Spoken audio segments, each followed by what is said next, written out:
Hi, I'm Angelo Natali, and you're watching a podcast where nostalgia comes alive. It's Jake's Happy Nostalgia Show. Roll it! Welcome to Jake's Happy Nostalgia Show, where nostalgia comes alive. Join Jake and his friends on a journey through pop culture of the past, where they interview professionals in the worlds of acting, directing, writing, puppeteering, and so much more. Who will they be chatting with today? Find out in this Jake's Happy Nostalgia Show episode. Hello everyone, welcome to this episode of Jake's Happy Nostalgia Show, where nostalgia comes alive. Happy here with us, thank you for joining. As always, I'm your host, Jake Duffenball. With me today, we're our co-hosts, Chris Bixby and Matt Bingle. How you guys doing? We're doing good. Doing good. Hello everybody, how are you, Jake? I'm doing great. Matt, thank you for asking. Fantastic. Glad you're with us, everybody. Who do we have today? Today's guest we have for today, he's a children's entertainer, author, songwriter, and recording artist. We'll touch base throughout his career, of course, later on in this interview, including his involvement in the Barney franchise and many others. Please welcome Mr. Willy Welch. Happy to have you here, Willy. Welcome. Happy to have you here. Hey, everybody. Happy to have you here. How you doing? I'm doing great, thanks. Awesome. Wonderful. Wonderful to hear. Glad you be here. So to kick things off, we know who you are, but for those who haven't, could you tell our audience a bit about yourself and what you do? Well, I have been a singer-songwriter for almost 60 years now. That's my main gig, but I've also worked as an actor a lot. Theaters around the country, toured around the country. I didn't get into doing children's music until the early 90s. Oh. And I'm still working a little bit, but I'm mostly taking it easy now. We have moved back to Massachusetts, and we live in the mountains out west, and are just loving chilling out. Although my wife has gotten really busy working in theater. I don't know, what else can I tell you? Well, actually, I also live in Massachusetts. Whereabouts are you? Cape Cod. Oh, okay, great. Yeah. Yes. Yeah, so what was your childhood like and how did you grow up? Well, originally I grew up in the Fox River Valley in Wisconsin, which is why I'm a lifelong Packers fan. But when I was 12 or so, we moved to Boston. My dad got a job at Harvard, and I came of age in Boston. I think of that as my hometown. And when I was in high school, I discovered the guitar, and a couple of friends were also making music at the time and doing music and theater. I come from a really wonderful family. I've got two younger sisters, and my mom's still alive at 92, has a new boyfriend. And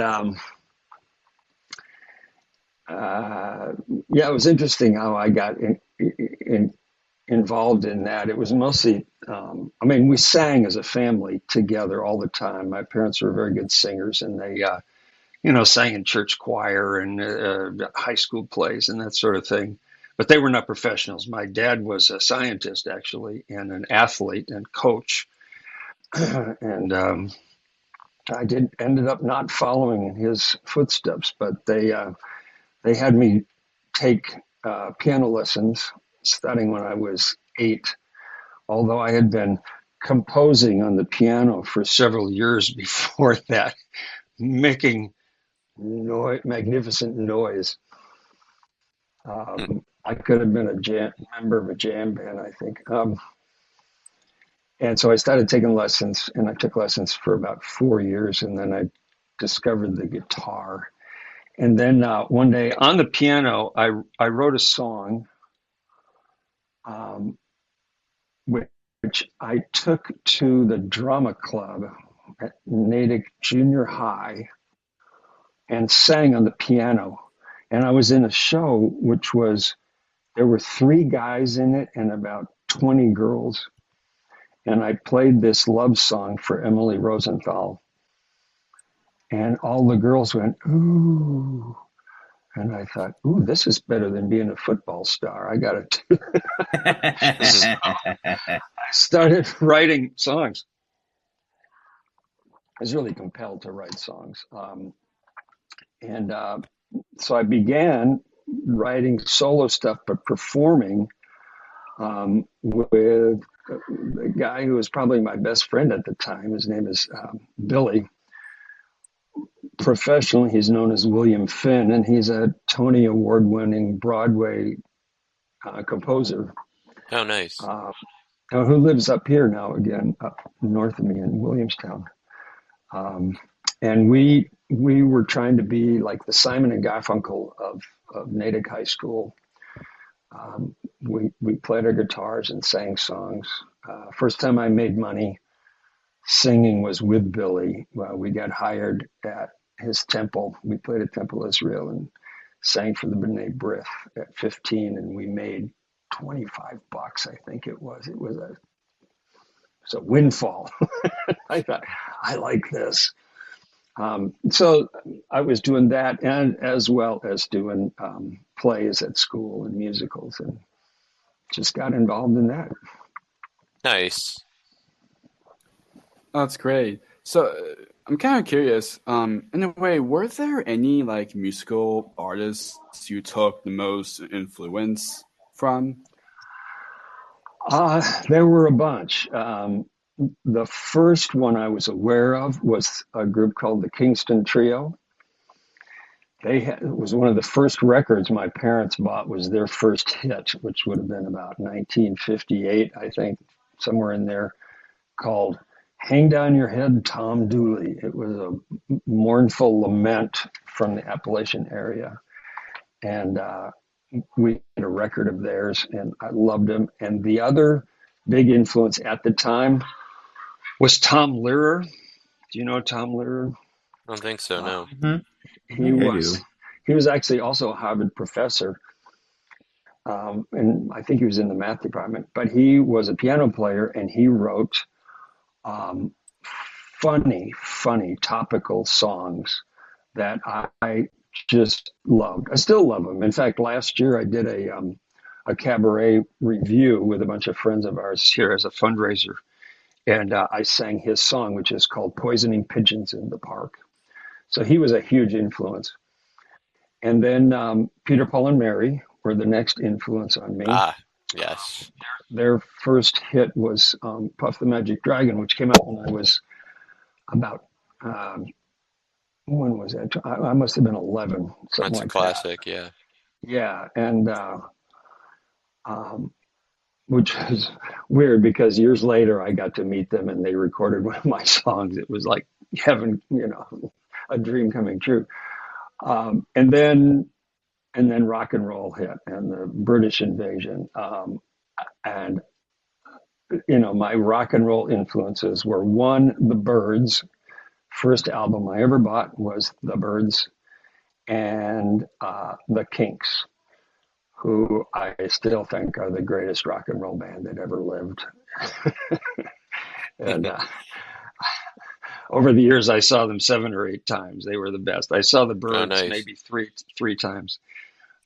So those were my biggest influences. And then, as a kid, and then I discovered musical theater. And so I was also influenced by musical theater composers. My all-time favorite, and who I always, kind of my go-to guy for thinking about lyrics. I go to read his lectures on lyric writing, and that's Stephen Sondheim. Nice. So do you remember like your first professional job in the music business? Well, aside from singing Sunrise Sunset for B'nai B'rith at Temple Israel, I had a rock band, and we would play the socials on Friday nights. My other kids danced, and I was singing and playing guitar. So we made a few bucks doing that.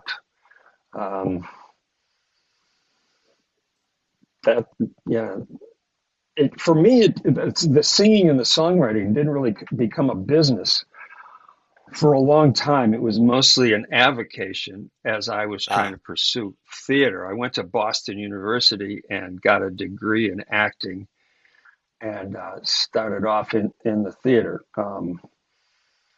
doing classical stuff, doing contemporary stuff. I did Pinter, and I did Marlowe, and I did Shakespeare, and mostly in Boston. And then I moved to New York and was pursuing that. I got my union card and toured around and did different shows. That was my first exposure to performing for kids. I got cast in a show. It was a bio show about Jim Thorpe, the great athlete, great Indian American athlete. And we played it for mostly junior highs, junior high and high school. And all this time I was writing songs. I was just compelled to write songs. Well, what happened was I went to a cabaret class at HB Studios in the Village, and because I was really getting into listening to cabaret, I had seen like groups like Manhattan Transfer and Mabel Mercer, the great singers of the day, and I was taking it as a means of learning how to perform in those kinds of venues. But what happened was there were these incredible singers in this class, and I thought, ooh, I want to write a song for that voice. I want to write a song for that voice. So I started learning how to write songs in a more traditional, more like the great Broadway or Great American Songbook writers. Johnny Mercer, Harold Arlen, Yip Harburg, these guys that I just think are the all-time greats. So I started writing songs for these guys and gals in this class that they would perform in their cabaret acts, and that really knocked me out. I wasn't even thinking about performing at that point. I was trying to sell songs. And then I went to a wedding in Western Massachusetts, not far from where I live now, and met this girl. And in the bus on the way back, it was a chartered bus and a bunch of singers and actors, I heard this woman singing. And I thought, oh, that's the voice I got to write for. And that summer, I started singing with her and writing songs for the two of us to sing. And New Year's Eve, I realized I was in love with her. And we got married. We got married the next September. Oh, nice. Going on 40 years now. We've been Congratulations. Nice. Congratulations. So we traveled around the country for the next 15 years, mostly playing in New York, but, going wherever we could get gigs. And then when I started having kids and dealing with New York rents, we decided we need to relocate.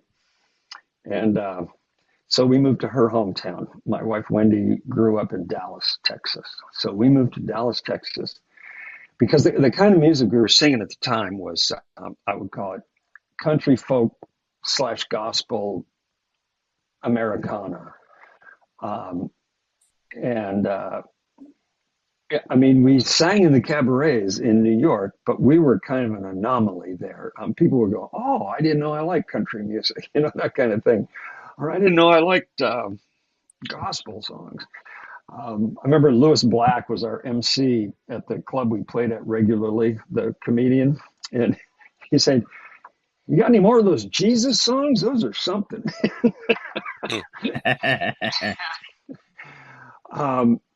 And so we ended up in her hometown after considering different places.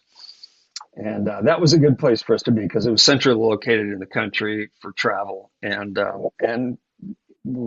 I could afford to, raise a family and have a yacht and all that stuff for the kids to run around in. So that's, even though my son was born in St. Vincent's Hospital in New York, the rest of it came together in Texas. And I really, that's where I got a lot of my influence were the Texas songwriters. Even before I moved there, I mean, in the mid '70s, I became aware of Willie Nelson and Waylon Jennings and Townes Van Zandt and all those great Texas songwriters. So being in Texas, as part of the Dallas Songwriters Association and learning from all those guys, it was great. Just it was a wonderful experience. It's the best thing about Texas is the music. There are a lot of things that are a pain in the ass about Texas, but this was really a wonderful place to learn the business and learn the craft. And what happened was, because I was in Dallas, there was a guy that my wife, I think they'd gone to school together or something, but I think she'd even gone on a couple dates with him. But he was a friend, and his wife got the job as the music coordinator for this new kids TV show called Barney and Friends. And they realized that the music that they were using was crappy and they needed some real songwriters. So Jill called me up or wrote me, I forget exactly how it came about, but she said, do you want to submit something? And what had happened was I had started playing for kids around that time, because when I moved to town, I was working to get by as a temp secretary, typist and transcriber. And I auditioned for a local theater. They were doing a show, I think it was Amanda McBroom's Music or somebody like that. They were doing a review. So I auditioned and I sang my song, Right Field, which is the one that Peter, Paul, and Mary had sung. And the director of the theater, Jack Alder, wonderful man, said, I'm not going to hire you for this show, but I am on the board of this group called Young Audiences of Greater Dallas. And I think, and because it's a song about a kid, he said, I think you could perform for children, which I'd never done. And he said, so why don't you write a show that you can, a 45-minute show about whatever you want and pitch it. So I thought, well, I was desperate for work. I said, sure. So I wrote this thing called Songcraft about songwriting for first, second, third, fourth graders. How what a song is made of and how you construct it, or how I do anyway. And so I would take these, and I corralled my wife into going. She didn't like getting up that early in the morning, but we did it anyway. And we go to schools, and we'd start playing for these kids. And I realized I really liked playing for kids. And then I met this guy named Mr. Guy, and Mr. Guy was playing at daycares. That sounds like a fun gig. And he showed me exactly what he did. He actually took me out on the road as the guy before him had taken him out, Mr. Dave, I think it was, and showed me what he did during a day, going from daycare to daycare, playing half-hour sets and packing up and moving on. So I just imitated him. He was playing West Dallas and Arlington and mid-cities. I was on East Side. I just started playing all around the East Side, and it became a full-time living because the Peter, Paul, and Mary song had made me enough money that I quit typing, and that's when I realized that I like writing songs for kids. And that's when Jill called, and I got the job as a staff writer for Barney and Friends. And over the next 10 years, I wrote about 36 songs for them, which they used over and over again. Nice. That's wonderful. Um, this is kind of interesting. Like, do you know about Barney at all before you kind of start working for them? Well, yeah, when they called, I had a 3-year-old or 4-year-old, and so she had watched Barney. Um, and so I didn't watch it, but I seen it, Right, like out of yeah. the corner of my eye. And I don't know, I had a knack for what they wanted. The way it worked was I'd get a call from whoever was organizing that particular script, and they'd say, "All right, we didn't have email or anything like that at the time, so they would messenger over the script, and they would say, okay, we need a song on page 23. It needs to be about this, and it needs to be 1 minute and 25 seconds long, and we need it by next Thursday," and which was a great challenge. A very enjoyable challenge, actually. And so I'd write it, pitch it, send it back to them via messenger, and then they'd do the rewrites. I'd rewrite, and then Tim would. I didn't have to, I would just do a rough draft in my little 4-track recording studio, and then Tim would, arrange it the way it was sung on the show. And that's why Selena was one of my first performers. Selena Gomez was on the show at the time. Yeah, and Demi Lovato too. Yeah, that's right. Yeah. They were on at the same time, actually. Yes. So I'm kind of curious, do you have any favorite Barney songs you wrote? Oh gosh, out of the 36, actually I wrote more than that. A favorite, it's hard to say. One that I really love because my wife is an ice cream freak is Icy Creamy Ice Cream. Yeah, that's a yes. classic. Yeah. Yes, It was love so that funny one. because I got a script for Barney Goes to the Farm, it was called. And I wrote a song called "Riding on a Pony." It wasn't on the.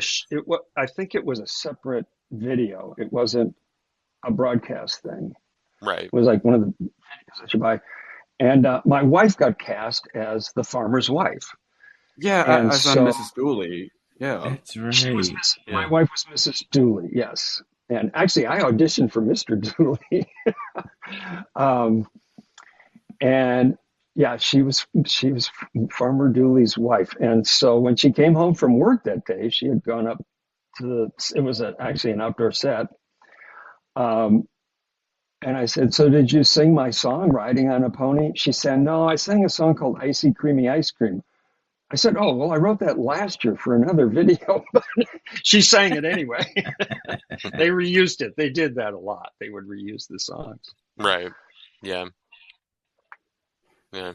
Oh my gosh, there's so many wonderful songs that you got to, well, the three of us, been those classics for as long as we can remember. Camp 101 Around. It's like the first song you did. I wrote "Pick Up Your Part of the World" for that.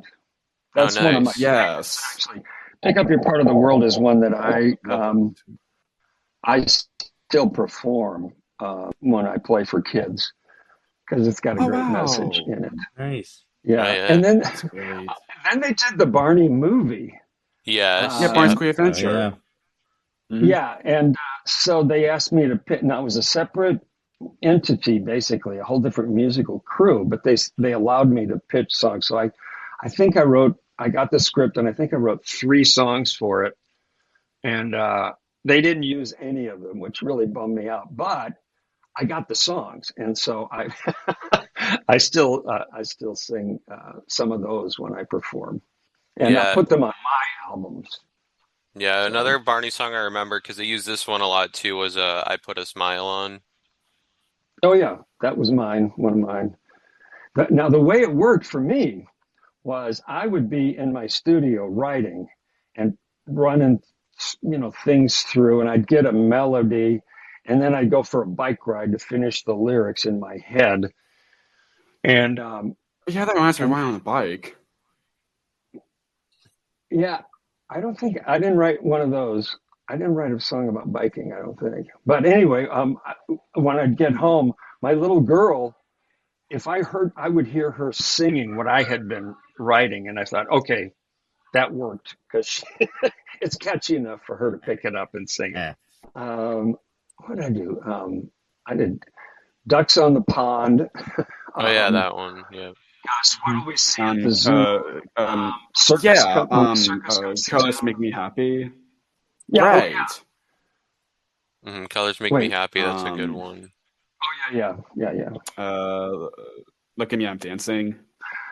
Oh, there's a funny story about that one because they were doing that video, and I had gotten into being a children's author as well. In '95, Scholastic Books had taken my song Right Field and turned it into a fabulous picture book. I didn't have to write anything; it was already written.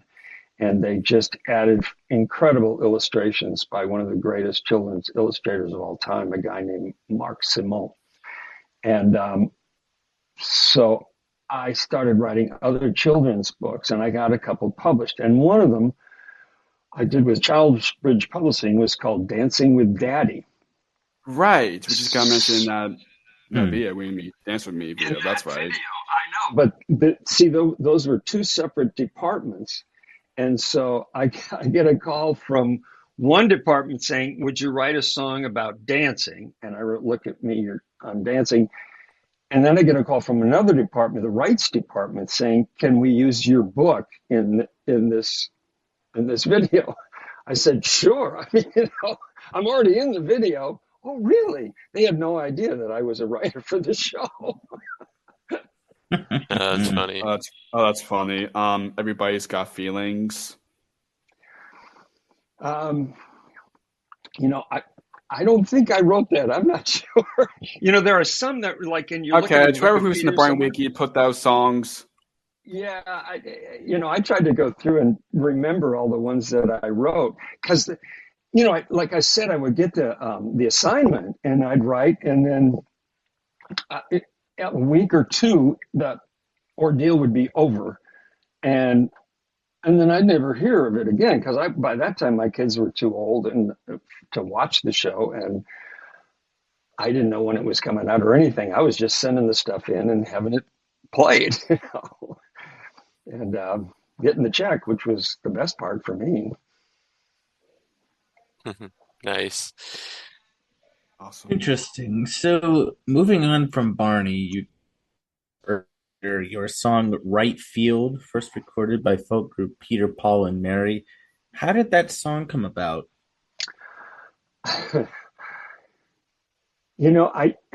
Memory is tricky, but I feel like I had a bet with, not a bet, but a gentleman's wager with one of my college roommates, a guy named Donald Rothschild, who is a playwright.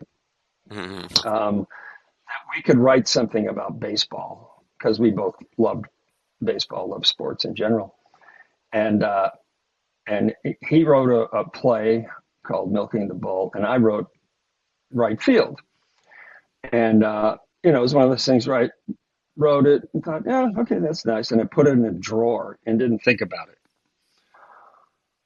Well, a year goes by, and I meet this woman, Wendy, and we start singing together, and we get a gig at a regular gig, fairly regular, at the West Bank downstairs theater bar on 42nd Street.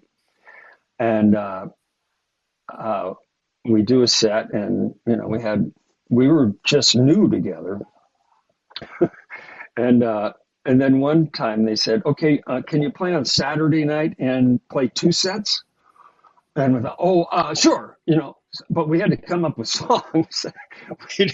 And so I'm going through the drawer, pulling out stuff that I'd written because I've been, I still got piles of lyrics, that I've never used. And I said, how about this one? And I sang Right Field for her. She said, oh, yeah, let's try that.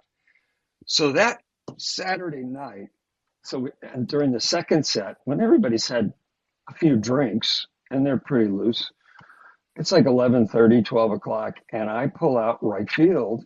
I don't even know if I memorized it. I may have had the lyrics in front of me.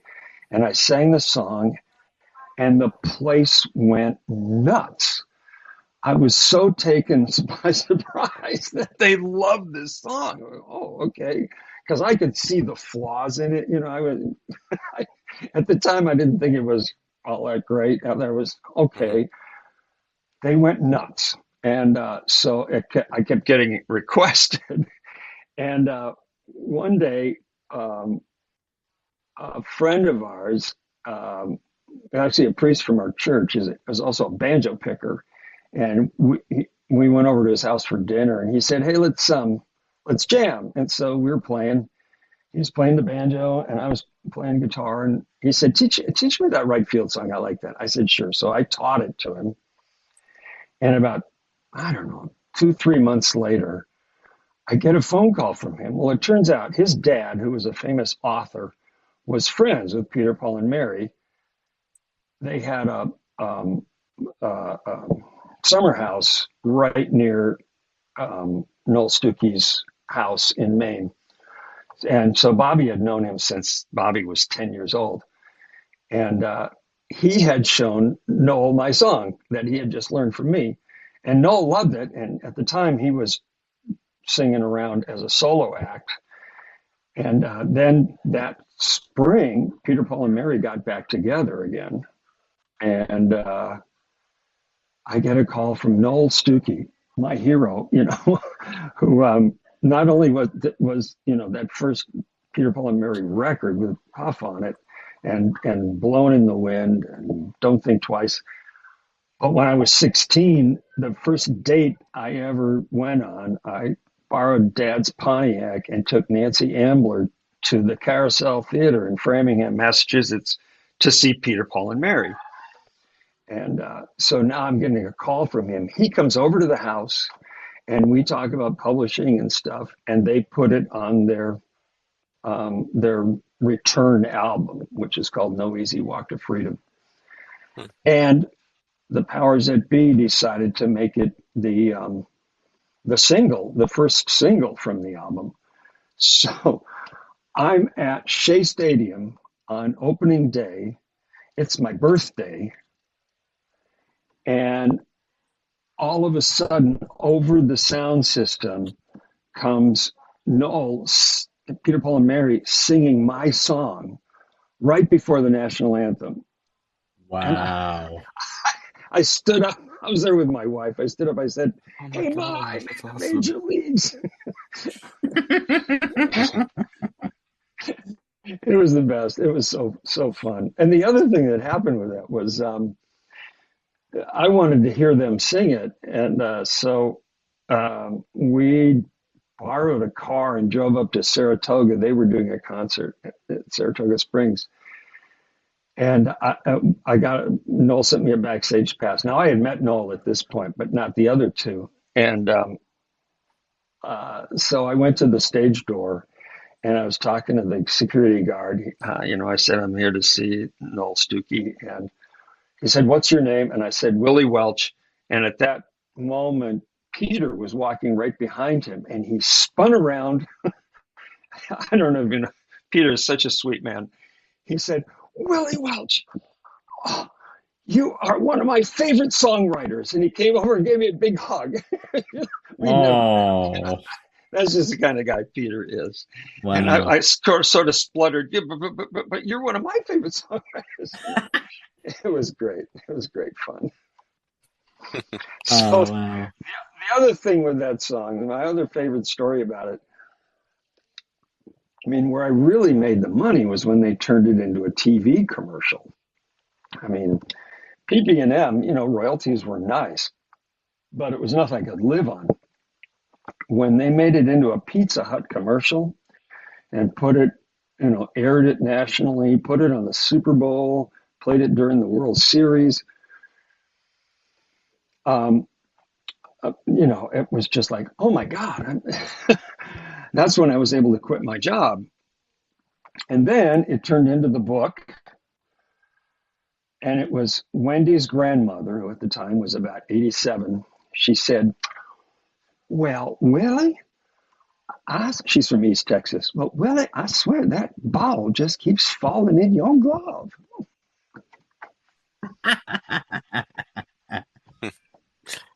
So, which is so true. I mean, it's all serendipitous luck and fun. So, right. So, you got to compose the musical Two Gentlemen of Verona. What was that experience like? I had just moved to Dallas, and my wife's one of her acting teachers had taken over the Dallas Shakespeare Festival, and he wanted to do a musical version of Two Gentlemen, which had been done before. I did some research on it and discovered that it was done at the Public Theater in New York back in the early 70s with,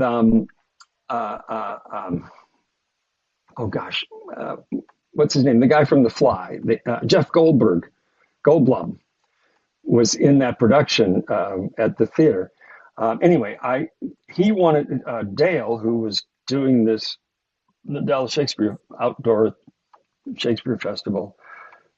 He wanted to do a musical version of Two Gentlemen of Verona, Texas. So he set it in Texas, and instead of going to wherever they go in the play, I forget, some other Italian town, they go to Havana, Cuba, and then back to Verona, Texas. So he knew that I was a songwriter and had country roots, folk roots, and so he hired me to do this. And it was a great experience, except that I had 10 weeks basically to write basically an entire musical, which is not a long time. To find places where songs could be, to try and incorporate the vernacular a little bit, but also make it. But in any case, I was really lucky because another friend of a friend put me in touch with this guy named Chris Carrington, who's one of the just genius guitar player. He had toured with Al Di Meola, to give you an idea of how good he was. He's now works as a luthier. He makes classical guitars. But I got him hired to be my musical director and transcriber, and so he was able to arrange the music for the people who were singing on stage, which was really great because that was beyond my training or abilities. But I about had a nervous breakdown trying to get those songs done in the 10 weeks. Because I was still working in an office during the day, and then coming home at night and trying to write. And we had a new baby, and it was crazy. I bet. So speaking of musicals, you also acted in numerous musicals. Could you kind of talk a bit about that? Sure. I had gotten my card in the 70s, and toured and did a bunch of plays. I did Dracula and the Jim Thorpe Show and a couple other things. But then when I started writing for Wendy and us performing together, I wasn't doing any theater. But it's 1992 or 93, and Theater 3. Jack Alder's theater was doing one of Sondheim's musicals, Assassins, and I because I loved Sondheim, I thought, okay, I got to audition for this. So I had the record, and I listened to the opening number over and over and over again, and learned it on the guitar and performed it as my audition piece. And he just went, "Oh yeah." And the irony being that we were the first theater to do it after it was done in New York. And so Chris Weidman, who was the the book writer, he came down to see it, and he said, "Man, we wish we'd found a guy like you to do the show in New York." I said, "Well, you missed me by about 3 years." And so that kind of got me back in it. Although a few years went by, and it was another director who really wanted me to be in his musical because he needed somebody who could play guitar and act. And that was a show called Pump Boys and Dinettes. And that kind of kick-started my theatrical career. I did Pump Boys, and I did Smoke on the Mountain, and there's other variations of Smoke on the Mountain. I did, what is it called, Sandra's Family Christmas. And then I got hired it was great, I got hired to do a version of Uncle Vanya, where I played Waffles, the old retainer. And, I love Chekhov. He's my favorite playwright. And because I could play the guitar, and I did a lot of background music sitting on the stage. So, I've done that.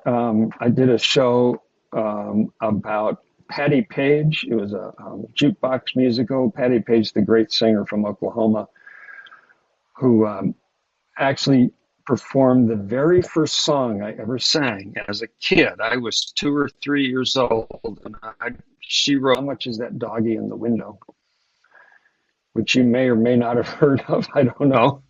How much is that doggy in the window? And I would walk around as a kid going, "Doggy window, arf, arf, doggy window." And then years later, I get cast as Patti Page's dad, and go to New York and sing her music and play her music. And I was playing her dad, who was a guitar player. And so her dad and other characters, I played other characters in that show too, off Broadway. Nice. And then the very last show, the other musical I did, I really loved doing. Well, I got cast in Man of La Mancha because I could play guitar as well. There's a song in there called Little Bird, and which requires some guitar playing. And then I did Annie, the musical about little orphan Annie, and I played FDR. And I didn't play guitar, which was great. I just got to sit in a wheelchair in the middle of the stage in the biggest theater in Texas and sing, "The sun will come out tomorrow." And it was just so fun. And then the very last show I did before COVID was a show called Once. I don't know if you know the show. It's a fabulous show. In fact, while I was doing the Patti Page show, I had an off night, and I went across down the road to Broadway and saw Once on stage, and I was like, "Oh, I love this show." And I said, "There's a role for me," because everybody in the show plays instruments. And so the next morning, I directed with my picture and resume, and I auditioned 3 or 4 times for the New York version and the national tour. Didn't get it, although several friends of mine did, played my role. That's the biz. And but when they did it in Dallas at Theater 3, I got cast as the dad. And so I got to play an Irish vacuum cleaner salesman and play the mandolin through the whole show. It was great fun. Nice. So That's awesome. So as you mentioned earlier, you for many years have performed with your wife, Wendy, starting the musical act, Wendy and Willy. I know you already mentioned kind of how the two of you met, but what kind of made you both want to start performing together? It's funny because she had been doing basically musical theater and classical music. Her parents are opera singers. And I think the last show she did before I met her was a Gilbert and Sullivan show. She played Patience. And so very classical sounding stuff. Although she did do Sandy in Grease, which is more rock and roll. But as we were coming home on that bus, I don't remember how it came up, but we were singing, and she said something about, oh, I'd love to sing country music. And I said, well, I write country. I write country folk music. So why don't we get together and jam, you know? And so we did. Like the next, I think it maybe took a month before we finally got it together, because she lived in the east side, I lived in the west side, and never the twain shall meet. But then she moved to my neighborhood, actually, and that made it a whole lot easier. And then she started coming over and rehearsing. And then she started coming over and never going home. So I said, why don't you just move in? Yeah.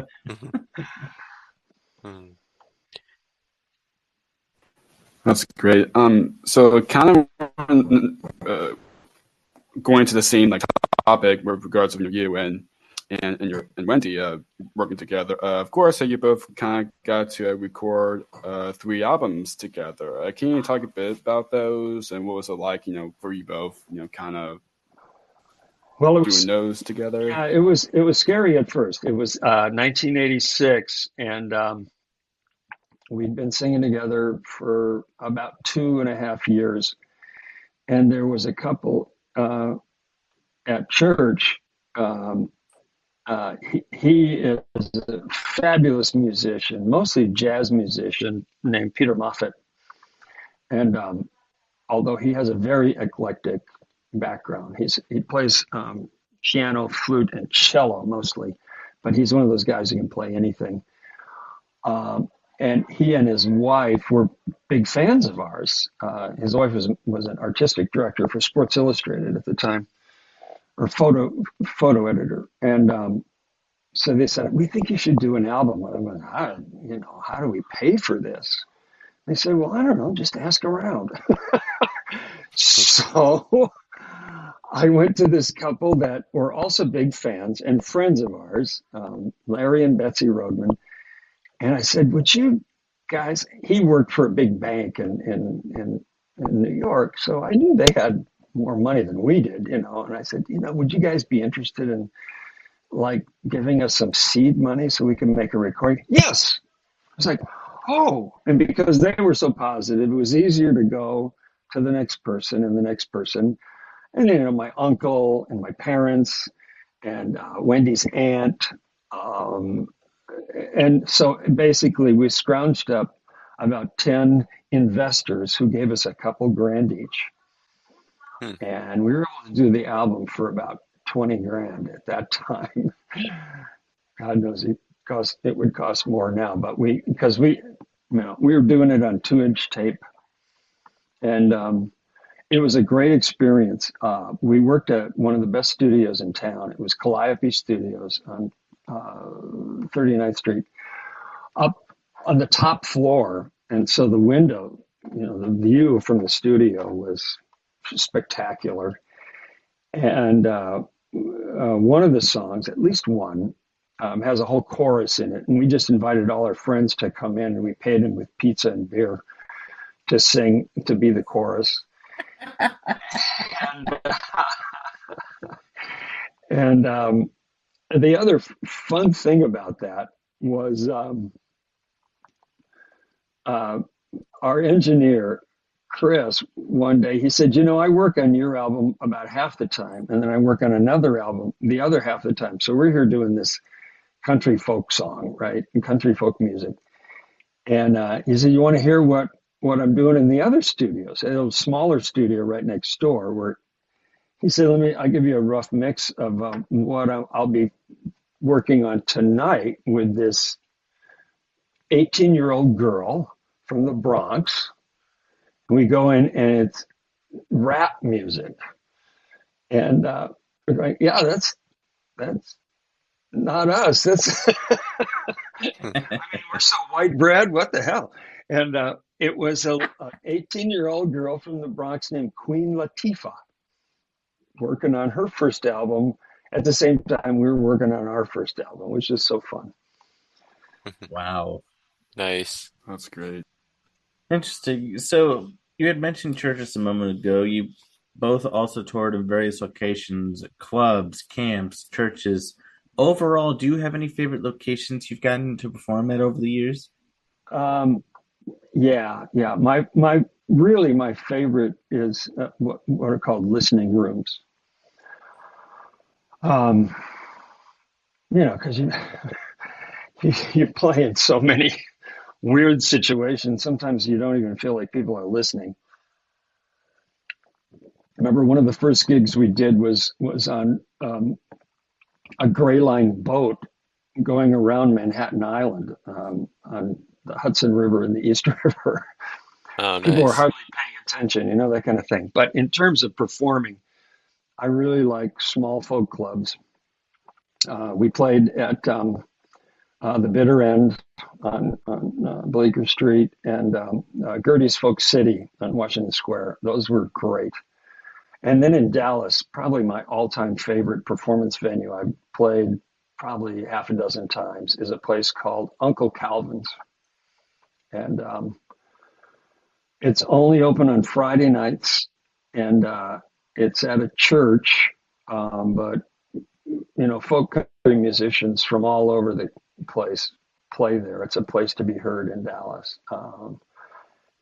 And then there's also Dave's place. David Card has a place in Dallas also, which is a little noisier because they have a bar.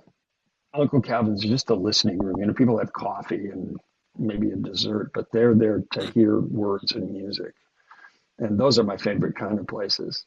And, house concerts are the same kind of thing. I love playing house concerts. Nice.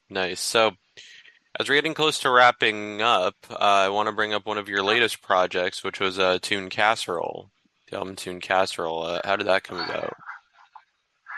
Well, I decided I needed more like some sort of CD calling card.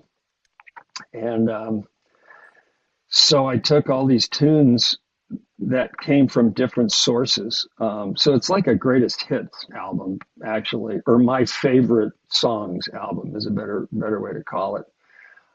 So there are a couple songs from our first album, a couple of songs from our second album, a couple of songs from our third album. There's a song I had a rock band in the early 2000s called Lurking Notions. Four of us, it's like a dad garage band, but we did an album. We all wrote original songs based on the 12 steps of Alcoholics Anonymous. And there's a couple songs on Tune Casserole that are from there. And I just basically took them and tried to mix them so that they didn't clash too much with each other. And since then, I've been recording, but I haven't put out any albums. I keep running into a procrastination / laziness factor, Understandable, but it's good. It's good you're still recording. Yeah. Yes. So to wrap this up, the last question that Matt here is about to ask is a question we ask all of our guests at the end. Go ahead, Matt. Thank you, Chris. If you folks didn't catch it at the beginning of this program, this podcast is called Jake's Happy Nostalgia Show. When you think of nostalgia, what do you think of? Or in your own words, how do you define the word nostalgia? Funny, I've been thinking about this word recently. There was a whole article about it in the New Yorker last month. And it's, you think about things, for me, it's things that take me back in time, that give me just a warm feeling all through my body. And it comes in sometimes the most unlikely places. It's almost like a yearning for things that never really were, but a home that you never really had, but you just feel like it's somewhere in you and it's just reverberating. So when I hear a Kinks song from 1965, I just go,